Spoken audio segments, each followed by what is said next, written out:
حضور اقدس صلی اللہ علیہ وسلم نے ارشاد فرمایا کہ جو شخص لا الہ الا اللہ کہے اس کے لیے جنت واجب ہو جائے گی، اور جو شخص سبحان اللہ و بحمدہ 100 مرتبہ پڑھے گا اس کے لیے 1,24,000 نیکیاں لکھی جائے گی۔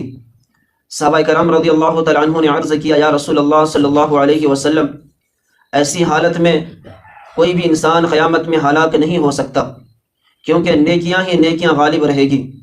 حضور اقدس صلی اللہ علیہ وسلم نے فرمایا کہ بعض لوگ پھر بھی ہلاک ہوں گے، اور کیوں نہ ہو بعض آدمی اتنا نیکی لے کر جائے گا اگر پہاڑ پر رکھ دیا جائے تو پہاڑ بھی دب جائے،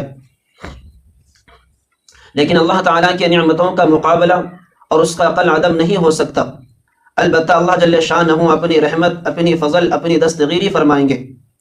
اللہ تبارک و تعالیٰ کے نعمتوں کا مقابلہ نہ کرنا کل عدم ہونے کا مطلب یہ ہے، کل قیامت میں جہاں نیکیاں اور برائیاں تولی جائے گی وہاں پر اس چیز کا بھی مطالبہ و محاسبہ ہوگا کہ اللہ جل شانہ نے جو نعمتیں عطا فرمائی تھی کیا تم نے اس کا حق ادا کیا، کیا تم نے اس کا شکر ادا کیا؟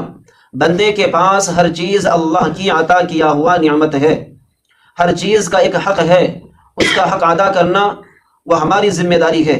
چنانچہ حضور اقدس صلی اللہ علیہ وسلم کا ارشاد ہے، انسان کے جسم کے اندر میں 360 جوڑے ہیں، اور ہر انسان کی ذمہ داری ہے کہ اس کا ایک صدقہ ادا کرے، یعنی اللہ کا شکر ادا کرے، کیونکہ انسان کے سونے کے بعد پھر اللہ تبارک و تعالی زندہ صحیح سلامت اٹھاتے ہیں۔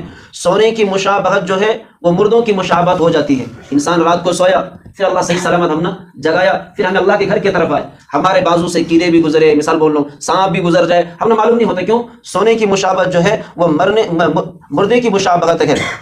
تو حدیث کے اندر فرمایا کہ اللہ تبارک و تعالی پھر ہر اعضاء کو صحیح و سالم، پھر ہمیں اس کے بعد اللہ تبارک و تعالی صبح کو جگاتے ہیں۔ صحابہ کرام رضی اللہ تعالیٰ عنہ نے عرض کیا، یا رسول اللہ صلی اللہ علیہ وسلم، اتنے صدقہ کرنے کی کون طاقت رکھتا ہے؟ اب 360 جوڑے انسان کے جسم میں ہیں، اب ہر جوڑے کا صدقہ ادا کرنا کا تو ہر انسان کی بس کی بات نہیں ہے۔ فرمایا کہ ایک مرتبہ اللہ اکبر کہنا بھی صدقہ ہے، یہ جسمانی مالی صدقہ نہیں، جسمانی صدقہ۔ فرماتے ایک مرتبہ اللہ اکبر کہنا بھی صدقہ ہے، راستے سے کسی تکلیف دینے والی چیز کو ہٹا دینا بھی صدقہ ہے۔ فرمایا کہ یہ ہر قسم کی صدقہ صرف مالی صدقہ نہیں ہے، یہ جسمانی صدقہ ہے۔ ہاں، جس کو اللہ نے مال دیا ہے تو وہ مالی طور سے کیا کرے؟ ادا کرے۔ اللہ تبارک و تعالیٰ قرآن کے اندر فرمایا، الہاکم التکاثر، الہاکم التکاثر، یعنی قیامت میں ان نعمتوں کا بھی سوال ہوگا۔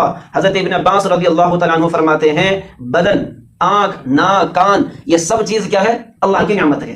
ہمارے جسم کے جتنے بھی اعضاء ہے یہ تمام کے تمام چیزیں اللہ کی نعمت ہیں، اس کے بھی حساب و کتاب خل قیامت میں اللہ لیں گے۔ بہرحال ہم سب اللہ